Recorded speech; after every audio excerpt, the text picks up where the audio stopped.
잠시 기도하시겠습니다. 하나님, 우리가 이 땅을 살아가며 기쁜 일보다는 슬픈 일이 더욱더 많은데, 그럼에도 불구하고 우리가 주님을 향한 믿음을 지킬 수 있는 모든 것이 하나님의 은혜임을 고백합니다. 우리가 사모하는 하나님 아버지, 우리 주님 다시 오시는 그날까지 우리가 믿음을 잃지 아니하도록 우리를 붙잡아 주시고, 우리에게 허락하신 믿음의 경주를 잘 감당할 수 있도록 우리에게 은혜를 허락하여 주시옵소서. 하나님, 이 시간에 말씀을 계시하여 주시고 성령님 조명하여 주셔서 주님께서 허락하시는 진리의 빛을 밝히 볼 수 있는 귀한 시간이 될 수 있도록 우리에게 은혜를 더하여 주시옵소서. 모든 말씀 살아계신 우리 구주 예수 그리스도의 이름으로 간절히 기도드렸습니다. 아멘.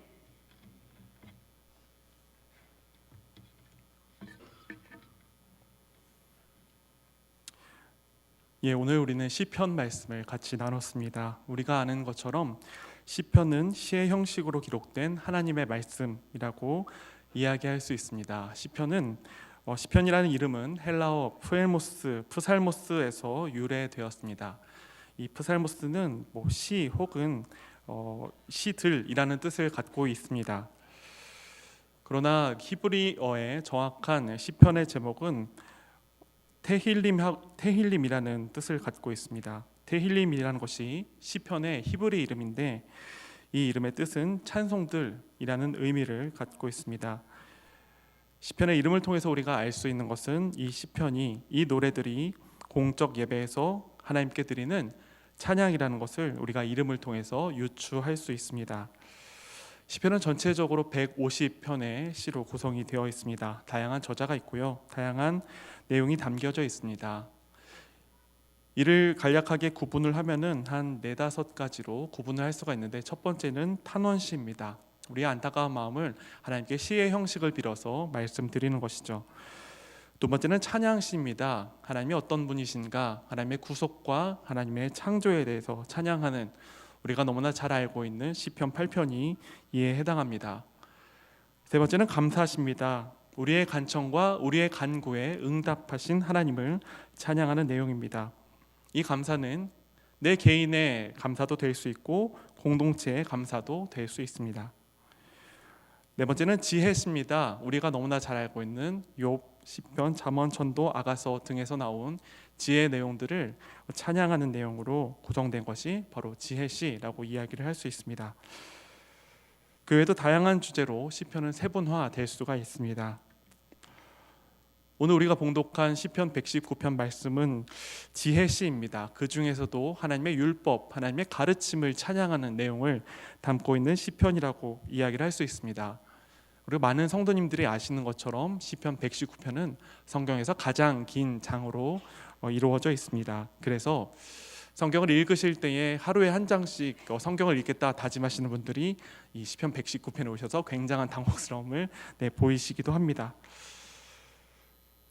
시편 119편, 우리가 한글 성경에서는 잘 알 수 없지만 히브리 성경에서는 이 시편 119편이 갖고 있는 특징이 있습니다. 영어로는 아크로스틱, 우리말로는 두운체라고 이야기하는데, 이것이 뭐냐면은 시 가장 앞부분에 글자를 맞추는 거예요. 예를 들면 이런 겁니다. 만약에 가나다라를 만약에 두운체로 시를 만들면 이런 겁니다. 가시리 있고, 나를 버리고 가시리 있고, 다 버리고 가시리 있고, 라인락 향기만 남기고 님은 가셨네. 이런 것이 바로 두운체라고 이야기하는 것입니다.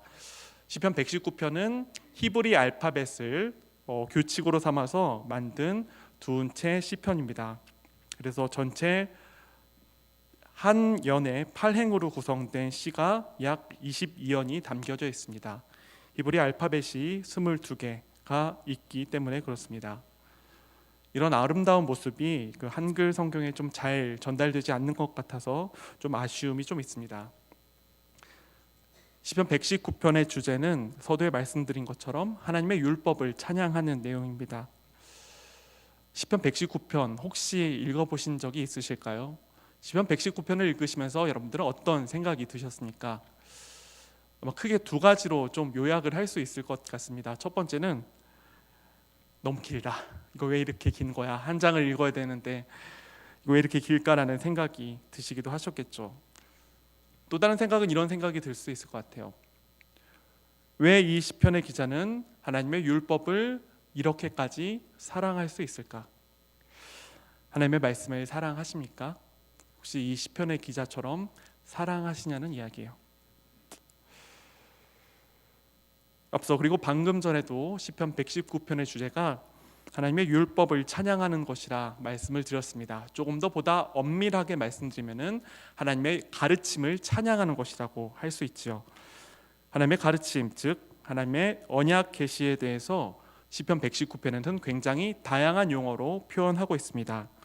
율법이라든지 하나님의 증거라든지 하나님의 법도, 율례, 하나님의 계명, 하나님의 판단, 하나님의 말씀, 이 모든 것들을 묶어서 하나님의 가르침이라고 이야기할 수 있고, 그리고 이 여러 가지 율법, 증거, 법도, 율례, 계명, 판단, 말씀, 이 모든 것들의 대표되는 단어로서 율법이라는 것을 사용할 수 있어서 오늘 이 시편 119편의 주제가 하나님의 율법을 살아가는 것이라고 이야기를 드릴 수가 있는 것입니다. 오늘 말씀에서 시편 기자가 사랑하고 찬양하는 것은 하나님의 계명이었습니다. 하나님의 가르침이라는 것이죠. 오늘 우리에게 이것을 적용하면 하나님의 말씀이라고 이야기를 할 수 있을 것 같습니다. 하나님의 말씀, 하나님의 계시의 기록인 성경을 두 가지 내용으로 분류를 한다면 첫 번째는 하나님에 대한 믿음 혹은 하나님에 대한 지식이라고 이야기를 할 수 있습니다. 성경에 게시된 하나님은 이런 분이시다 혹은 하나님께서 이런 일들을 행하셨다라는 내용들이 바로 이런 것을 담고 있습니다. 하나님이 어떤 분이신가. 그리고 성경의 두 번째 내용은 그렇다면은 이 하나님, 전능의 하나님, 창조의 하나님, 구원의 하나님이 성경에 게시되어 있는데 이 하나님을 믿는 우리들은 어떻게 살아가야 되는가, 삶의 태도에 대해서 담고 있는 것이죠. 여기서 중요한 것은 뭐냐면은 성경이 어느 한쪽으로 치우치지 않았다는 것입니다. 하나님에 대해서만 하나님은 이런 분이셔 라고만 적혀 있는 것도 아니고 하나님을 믿는 너희들은 이렇게 살아야만 해 라고 내용이 적혀 있는 것이 아니라 이 두 가지가 같이 적혀 있다는 것을 기억해야 할 듯합니다. 그래서 우리 믿음의 선배들은 계속해서 이렇게 이야기했습니다. 믿음과 행함이 결코 둘이 아니라고 이야기를 한 것입니다. 우리가 율법에 대한 오해가 몇 가지 있는 것 같습니다. 우리가 율법이라는 단어를 들었을 때 몇 가지 의문이 우리 가운데 들었던 경험들이 있으실 것인데, 첫 번째는 이런 것들이에요. 오늘날 우리는 율법을 지켜야 하는가? 손 들어 보게 할 수는 없겠죠. 마음속으로 손을 들어주시면 좋을 것 같습니다. 하나님의 율법을 우리가 지금 지켜야 될까요? 지키지 않아도 될까요? 만약에 율법을 안 지켜도 된다고 생각하면 그 이유는 무엇인지, 만약에 율법을 지켜야 된다고 한다면 그 이유는 무엇인지, 이유를 반드시 알아야 될 것 같습니다. 몇 가지 예시를 들어볼게요. 레위기 11장에서는요 정한 음식과 부정한 음식이 나오는데, 하나님께서는 이스라엘 백성들에게 내가 너희에게 정하다고 하는 이 음식만 먹어야 된다라고 말씀하시고, 반대로 너희들이 먹지 말아야 된다라고 말씀하시면서 부정한 음식들을 말씀하세요. 그 중에 우리가 너무나 잘 알고 있는 것이 바로 돼지입니다. 돼지와 토끼가 레위기 11장에 기록된 부정한 음식이에요. 자, 돼지고기와 토끼고기 먹어야 될까요? 먹지 말아야 될까요? 그러기엔 우리는 너무 많이 온 것 같습니다. 삼겹살을 좋아하기 때문에 그런 것 같은데요. 한 가지 더 질문을 드려보겠습니다. 하나님께서는 하나님의 율법에 내 부모를 공경하라고 말씀하셨습니다. 우리는 이 율법을 지켜야 할까요? 지키지 말아야 할까요? 우리는 성경에 대해서 배울 때에 대부분의 많은 가르침들을 우리 신앙의 선배들에게 배워야 합니다. 그 이유는 내가 성경을 처음 읽고 깨달은 사람이 아니기 때문에 그렇습니다. 약 2000년이라는 교회 역사 가운데에 성경에 대해서 어떻게 이해하고 있는지, 어떻게 가르쳐졌는지 이것을 배워야 한다는 뜻입니다. 교회 가운데, 교회 역사 가운데 여러 선생들이 있었지만 그 중에서도 우리가 가장 신뢰할 수 있는 교회 교사는 요한 칼빈, 존 칼빈이라고 이야기할 수 있습니다. 우리 장로교와도 직접적인 연관이 있는데요. 장로교 신학이 지향하고 있는 것이 사람으로 속하게 이야기하면 칼빈주의라고 이야기할 수 있을 정도로 우리 장로교와 존 칼빈은 굉장히 밀접한 연관을 갖고 있습니다.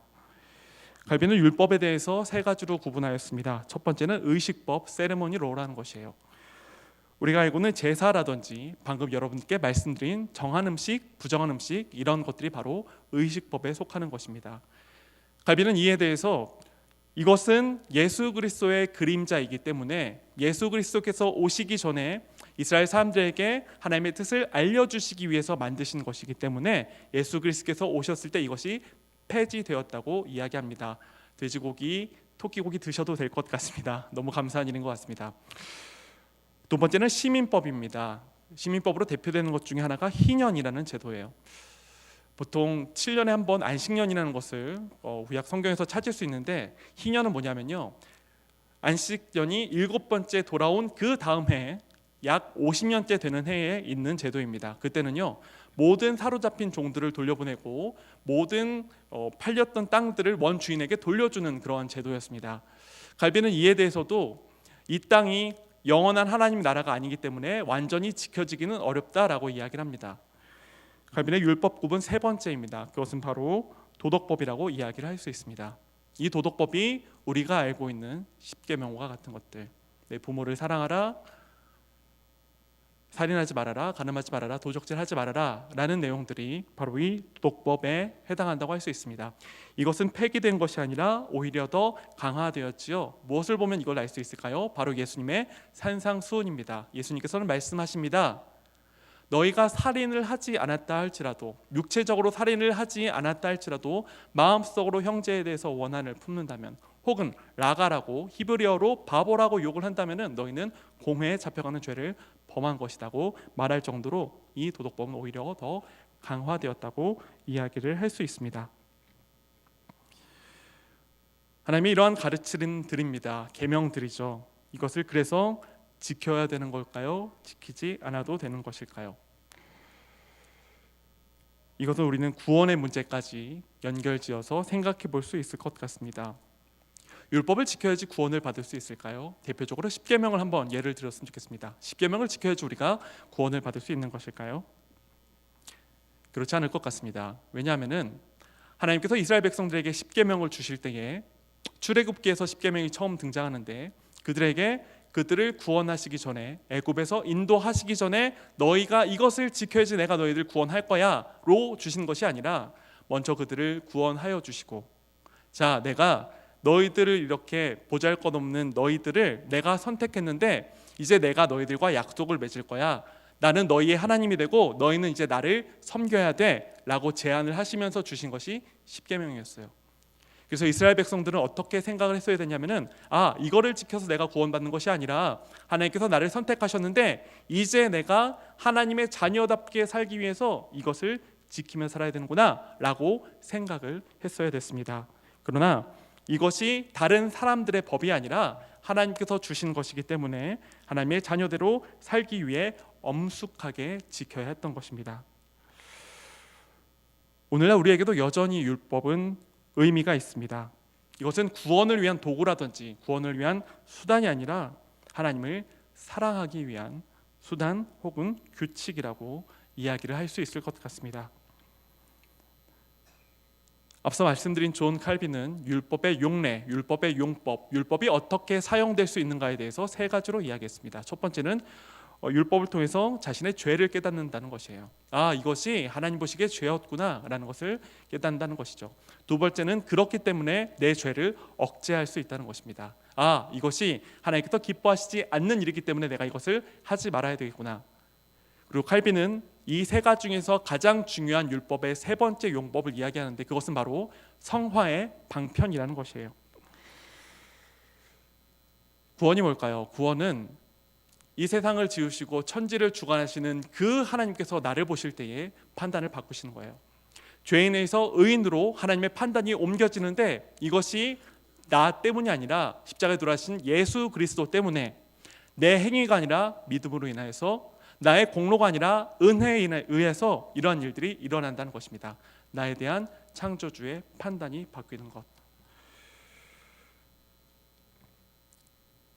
이후 하나님 앞에서 의롭다함을 받은 우리들은 구원을 위해서 해야 되는 것이 더 이상 없습니다. 할 수 있는 것도 없고요, 해야 되는 것도 없습니다. 그만큼 하나님의 구원이 완전하시다는 것이죠. 그런데 완전한 칭의로 인해서 자유를 얻게 된 우리에게 주어진 한 가지 과제가 있습니다. 그것이 바로 하나님의 자녀다운 삶, 우리를 불러주신 그 하나님을 기쁘시게 하는 삶이라는 것이에요. 이것을 우리 믿음의 선배들은 성화의 삶이라고 이야기를 했습니다. 율법을 지키기 때문에 구원을 받는 것이 아닙니다. 그러나 하나님을 사랑한다면 하나님께서 무엇을 기뻐하시고 무엇을 슬퍼하신지를 살펴야겠지요. 이렇게 질문을 한 가지 들어보겠습니다. 다른 사람을 내가 사랑할 때에 그 사람을 어떻게 해야지 바로 그리고 그 사람이 기뻐하게 사랑할 수 있을까요? 여러분들 많이 사랑에 대해서 경험이 있으시기 때문에 아실 거라 생각이 드는데, 상대를 사랑할 때 내가 좋아하는 것만 강요하면 그것이 사랑이라고 이야기를 할 수 있을까요? 그렇지 않을 것 같습니다. 상대가 무엇을 좋아하는지, 상대가 기뻐하는 것은 무엇인지, 상대가 슬퍼하는 것은 무엇인지를 살펴서 상대가 기뻐하는 것, 상대가 좋아하는 것, 상대의 마음에 드는 것을 하는 것을 우리는 사랑이라고 이야기를 드립니다. 그렇다면 상대방이 좋아하는 것을 우리가 어떻게 할 수 있을까요? 내가 좋아하는 그 상대가 무엇을 좋아하는지 우리가 어떻게 알 수 있겠냐는 것이에요. 내가 그냥 생각해서 저 사람은 뭐 저렇게 생겼으니까 이걸 좋아할 거야 라고 이야기하면 그것이 상대가 정말로 좋아하는 것일까요? 그렇지 않은 경우가 훨씬 더 많을 것 같습니다. 그렇다면 상대가 좋아하는 일을 하기 위해서 우리는 어떻게 될까요? 상대로부터 들어야 됩니다. 상대가 무엇을 좋아하고 무엇을 싫어하는지를 들어야 된다는 것이죠.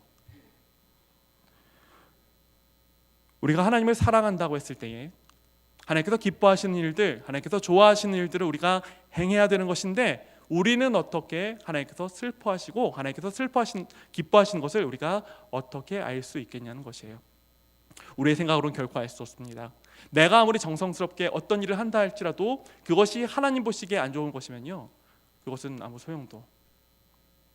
우리가 하나님을 사랑하기 위해서는요, 하나님께서 무엇을 좋아하시고 무엇을 슬퍼하시는지를 알아야 된다는 것이죠. 무엇을 통해 알 수 있을까요? 하나님의 계시의 기록인 말씀을 통해서 알 수 있다는 것입니다.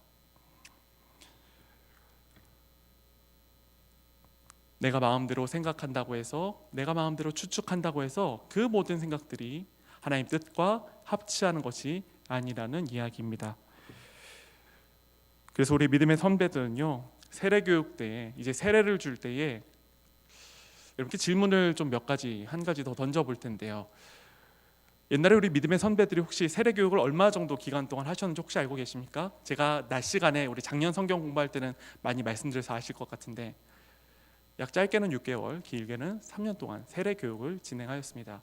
이 기간 동안 뭘 했을까요? 3가지를 교육하였는데, 첫 번째는 사도신경입니다. 믿음의 요약이죠. 하나님이 어떤 분이시며 예수님이 어떤 분이시고 성령님이 어떤 분이신지를 교육했던 것이에요. 두 번째는 십계명입니다. 하나님께서 무엇을 좋아하시고 무엇을 슬퍼하시는가. 마지막 3번째는 주기도문입니다. 너희가 이제 하나님을 믿는 자녀로 살아야 되는데, 그렇다면 너희가 무엇을 구하며 살아야 되는지 그 나의 간구의 요약, 나의 기도의 요약인 주기도문, 이 3가지를 우리 믿음의 선배들은 세례 때 교육을 했어요. 이 전통은 여전히 남아 있습니다. 우리가 나대에 배우고 있는 웨스트민스터 소요리 문답이 이 형식을 따르고 있기 때문에 그렇습니다. 웨스트민스터 소요리 문답뿐만 아니라 개혁교회의 신앙 고백들, 우리는 잘 알지 못할지 모르겠지만 하이델베르크 요리 문답이라든지 이런 가르침의 내용들이 다 사도신경, 십계명, 주기도문의 순서를 따르고 있습니다. 왜 우리가 믿음으로 구원을 받는다고 하는데, 행위로 구원을 받는 것이 아니라 믿음으로 구원을 받는다고 하는데 여전히 십계명을 강조했을까요? 우리의 믿음의 선배들은 왜 여전히 십계명에 대해서 가르치고 있었냐는 것이에요. 왜 그랬을까요? 그것이 바로 하나님을 사랑하는 방법이기 때문에 그렇습니다. 하나님께서 무엇을 좋아하시고 무엇을 싫어하시는지, 내가 어떤 일을 해야지 하나님께서 기뻐하시는지, 무엇을 해야지 하나님께서 슬퍼하시는지를 가르쳐 주신 것이 바로 십계명, 좀 더 확장해서 이야기하면 율법, 또 다른 말로 하면 하나님의 계명들, 가르침들, 율례들, 법도들이라고 이야기할 수 있을 것 같습니다. 서두에 말씀드린 것처럼 우리 믿음의 선배들은 믿음만을 강조하지도 않았습니다. 행위만도 강조하지 않았습니다. 이 2가지를 같이 강조하였습니다. 하나님을 믿는 사람들이 하나님을 기쁘시게 순종하며 살 수 있고요, 하나님께서 기뻐하시는 것들을 순종하며 사는 사람들이 하나님을 사랑하는 자라고 이야기할 수 있을 것 같습니다. 여러 번 이런 것으로 비유를 드립니다. 여러분들께 500원짜리가 주어졌는데 한쪽에는 500이라는 숫자가 써 있고 뒤에는 아무것도 없어요. 그리고 또 다른 동전이 있는데 한쪽에 학이 그려져 있고 뒤에는 아무것도 없어요. 자, 이 동전 중에서 여러분들이 가지시고 싶다면은 어떤 거를 가지시겠냐는 거예요. 뭘 갖고 싶으십니까? 아마 둘 다 의미는 없을 거예요. 가져서 사용은 못할 겁니다. 불량 주화로서 기념할 가치는 있겠지만 이것이 500으로서의 가치는 없습니다. 왜 그럴까요? 양쪽 면이 제대로 인쇄되어 있지 않기 때문에 그렇습니다. 믿음과 행위의 모습이 가치가 바로 이렇다는 것이에요. 믿음만 있어서도 안 되고 행위만 있어서도 안 되고 하나님을 믿는 그만큼 하나님을 사랑하는 삶, 우리의 믿음의 성도들, 우리의 믿음의 선배들은 이것을 같이 강조하였던 것입니다. 성경책을 보시면은 아마 저처럼 성경책과 찬송이 따로이신 분들은 안 그러시겠지만 요즘 대부분 같이 있더군요. 아마 앞면에는 사도신경과 주기도문, 그리고 뒷면에 뭐가 인쇄되어 있을까요? 아마 십계명이 인쇄되어 있을 거예요. 왜 십계명이 인쇄되어 있을까요? 우리가 믿음으로 구원받잖아요. 하나님의 자녀로서 부르심을 받았잖아요. 그런데 왜 십계명을 뒤에서 이렇게 했을까요? 그냥 외우라고 그렇게 놔뒀을까요? 그런 것은 아닐 것 같습니다.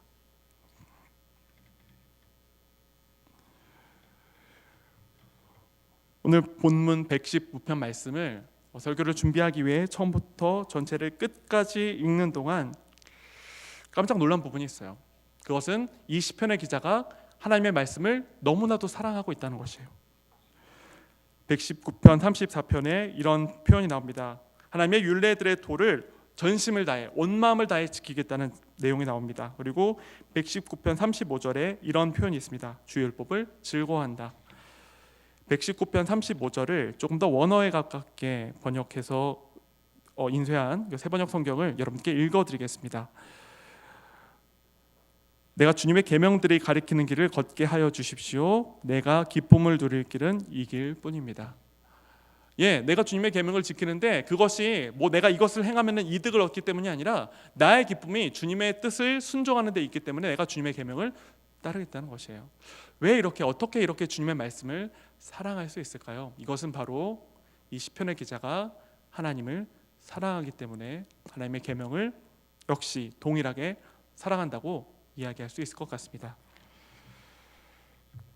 어떻게 주님의 율례, 주님의 율법, 주님의 말씀을 사랑할 수 있을까요? 그 길은 우리를 구원하신 하나님을 사랑하는 길이라 생각됩니다.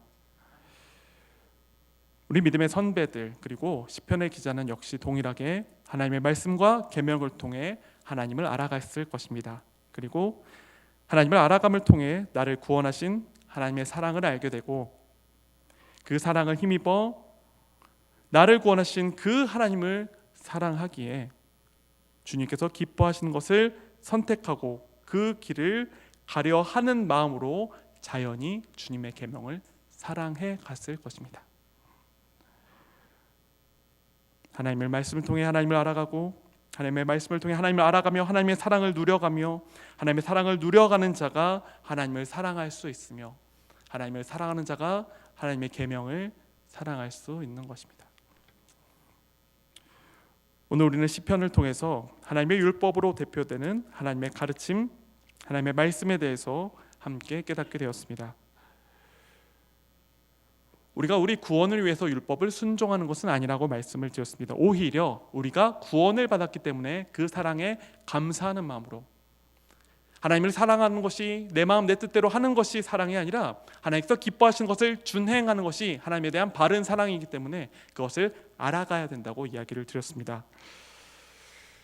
이제 우리의 삶이 주님의 기쁨이 되고자 하기에 하나님의 말씀을 알아가며 그것을 준행해야 됨도 말씀을 통해서 깨닫게 되었습니다. 시편 119편 40절 이렇게 기록되어 있습니다. 내가 주의 법도들을 사모하였으니 주의 의로 나를 살아나게 하소서. 여기에 나와 있는 주의 의, 하나님의 의는요, 하나님과 우리의 올바른 관계를 이야기합니다. 우리를 의롭게 하신 그 하나님의 사랑을 의미한다는 것이죠. 먼저는 하나님께서 우리를 향한 사랑을 시작해 주십니다. 신실하고도 자비하신 그 사랑. 그리고 우리 인간은 어떻게 될까요? 우리는 그 사랑을 신실하게 응답해 가며 우리를 사랑하셨기 때문에 우리도 하나님을 사랑하는 마음으로 주님의 율례를 사랑할 때 그곳에 하나님의 의가 있다는 것입니다. 그런데 그 의가 어떻게 한다고요? 나를 살아나게 한다고요. 여기 살아나게 한다는 것은 소생케 한다, 다시금 회복시킨다, 일으킨다라는 뜻을 갖고 있는데, 이 단어가 쓰인 대표적인 성경 구절이 에스겔 37장 바로 마른 뼈들의 비유입니다. 하나님의 율법만이, 하나님의 율법에서 얻어지는 하나님의 의만이 우리를 이렇게 살아나게 할 수 있음을 우리가 기억해야 될 것 같습니다. 하나님의 율법을 바로 깨달으며 하나님을 알아가고, 하나님을 알아가는 그 마음으로 하나님을 사랑해가며, 하나님을 사랑하는 마음으로 다시 율법을 사랑하는, 이러한 하나님을 향한 사랑을 보여준 시편의 기자와 같이 우리 모두, 저와 모든 영남의 성도님들 모두 하나님을 사랑하는 마음으로 하나님을 알아가며 하나님의 뜻을 준행해 가실 수 있는 저와 우리 모든 영남의 성도님들이 되시기를 주님의 이름으로 간절히 바랍니다. 그래서 주님을 사랑하는 마음을 날마다 잊지 않으냐서, 주님께서 우리에게 명령하신 것 중에 가장 깊게 지켜야 되는 것들, 주님을 향해 자라가는 일들이 매 순간 삶의 모습에서, 비록 그것이 주님을 향해 자라가는 것이 눈에 띄진 않을지 모르겠지만 조금이라도, 오늘보다 내일이, 내일보다 그 다음 날이 더욱더 한 걸음이라도 주님께 다가가실 수 있는 저와 우리 모든 영남의 성도님들이 되시기를 주님의 이름으로 간절히 바랍니다. 기도하시겠습니다. 하나님 감사합니다. 하나님, 오늘 말씀을 통해서 우리가 하나님을 어떻게 사랑해야 하며 주님의 율법을 어떻게 대해야 되는지에 대해서 말씀 통해 깨닫게 되었습니다. 하나님, 우리가 주님의 은혜로 구원받았다고 하나, 그러나 주님께서 나를 구원하신 그 사랑에 감격을 한다고 하나, 그러나 그 이후의 삶, 어떻게 내가 주님께 기쁨이 될까, 나의 어떤 삶이 주님께 영광이 될까라는 고민 없이 구원의 은혜만 누렸다면 주님 이 시간 우리의 연약함과 부족함을 용서하여 주시옵소서. 이제는 주님께서 나를 사랑하시는 그 사랑에 응답하는 마음으로 나도 주님을 사랑하기 위해 주님의 율례들, 주님의 말씀들을 사모하게 하여 주시며, 우리가 주님의 말씀을 가까이 할 때에 우리를 다시금 소생케 하시는 주님의 은혜를 맛보고 힘입어 이 땅 가운데 믿음의 자녀로서 꿋꿋이 승리하며 살아갈 수 있는 능력을 주님 허락하여 주시옵소서. 그리하여서 우리 모든 믿음의 성도님들이 주님 오시는 그날까지 주님께서 우리에게 맡기신 믿음의 싸움들을 승리하실 수 있는 귀한 믿음의 삶을 살아가실 수 있도록 주님 우리를 인도하여 주시옵소서. 감사합니다. 모든 말씀 살아계신 우리 구주 예수 그리스도의 이름으로 감사드리며 기도드렸습니다. 아멘. 찬송가 200장을 하나님께 드리시겠습니다. 찬송가 200장입니다.